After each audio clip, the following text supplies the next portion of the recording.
نحمدہ و نصلی علی رسولہ الکریم اما بعد فاعوذ باللہ من الشیطان الرجیم بسم اللہ الرحمن الرحیم رب اشرح لی صدری ویسر لی امری واحلل عقدۃ من لسانی یفقہوا قولی۔ بچوں کی تعلیم اور تربیت کے لیے سب سے ضروری چیز ہے بچوں کی ذہنی نشو و نما۔ جیسے ہی بچہ اس دنیا میں آتا ہے، بچے کا ذہن اپنے ارد گرد کے حالات اور واقعات کا اثر قبول کرنے لگتا ہے۔ اس وقت اس بچے کی پوری دنیا اس کے والدین ہوتے ہیں۔ ویسے تو 100% بچہ اپنی ماں سے سیکھتا ہے، لیکن کیونکہ ماں کو جذباتی، مالی، ذہنی اور جسمانی سکون مہیا کرنے کی ذمہ داری اس بچے کے باپ کی ہوتی ہے، اس لیے ہم یہ نہیں کہہ سکتے کہ باپ کا بچے کی تربیت میں کوئی حصہ نہیں ہے۔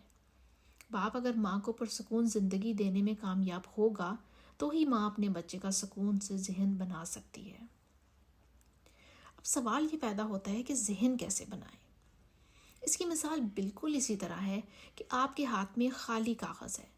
اب آپ پر ہے کہ آپ نے اس پر کیا لکھنا ہے، کس رنگ سے لکھنا ہے، کیا تصویر بنانی ہے، یا پھر تصویر میں کون کون سے رنگ بھرنے ہیں، یا پھر یہ کہ نہ ہی لکھنا ہے نہ ہی تصویر بنانی ہے، بلکہ اس پر ایسی سیاہی پھیرنی ہے کہ پھر چاہے آپ کا بچہ ساری عمر وہ سیاہی صاف کرنے کی کوششوں میں ہی لگا رہے، یا آپ اس کے ذہن کی سیاہی صاف کرنے کی کوششوں میں لگی رہیں، وہ سیاہی صاف نہیں ہو سکے گی۔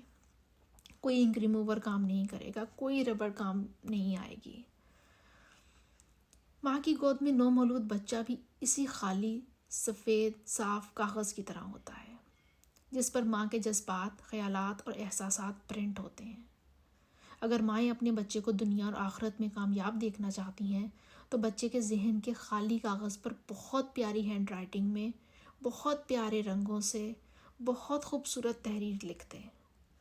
یہ وہ وقت ہے جب بچے کی اپنی مرضی شروع نہیں ہوئی ہوتی۔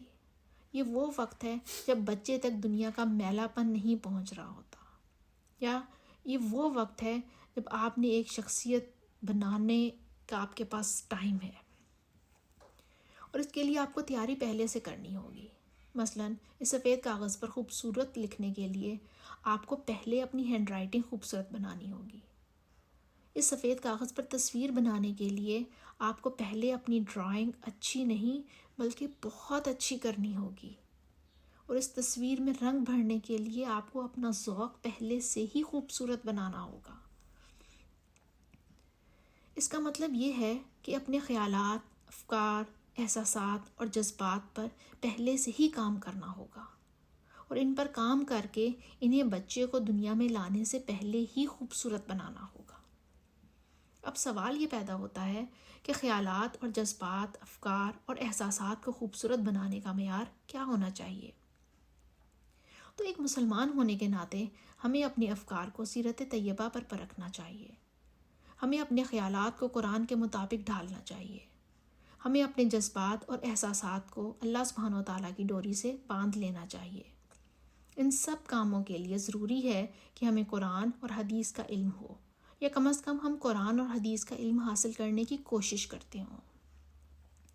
یہاں میں نے خواہش کا لفظ استعمال نہیں کیا، کیونکہ جو ہوگا وہی بچے کے ذہن کے صاف کاغذ پر لکھا جائے گا۔ اگر علم ہوگا تو علم لکھا جائے گا، اگر کوشش ہوگی تو کوشش لکھی جائے گی، اور اگر خواہش ہوگی تو خواہش ہی لکھی جائے گی۔ مثلاً اگر علم ہوگا تو آپ کی اولاد ساری عمر اس علم کی آبیاری کرے گی، اسے آگے لوگوں تک پھیلائے گی، اور خود بھی اس سے فائدہ اٹھائے گی۔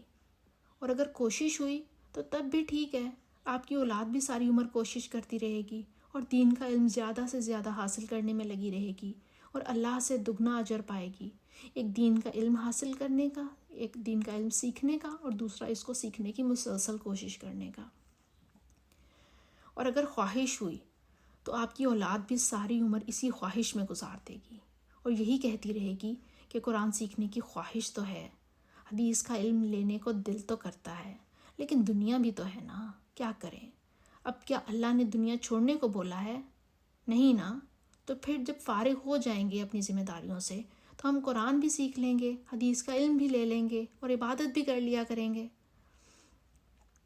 اب سوچیں، اگر آپ میں نہ علم ہوا، نہ علم حاصل کرنے کی کوشش ہوئی، اور نہ ہی علم حاصل کرنے کی خواہش ہوئی تو پھر یقین کریں آپ کی اولاد کے صاف ذہنوں پر سیاہ دھبے آ جائیں گے، جن کی سیاہی کو آپ کے لاڈ اور پیار کا وائٹو بھی نہیں سفید کر سکے گا، اور دنیاوی آسائشوں کی لذت بھی انک ریموور کا کام کر کے ان سیاہ لکیروں اور دھبوں کو نہیں مٹا سکے گی۔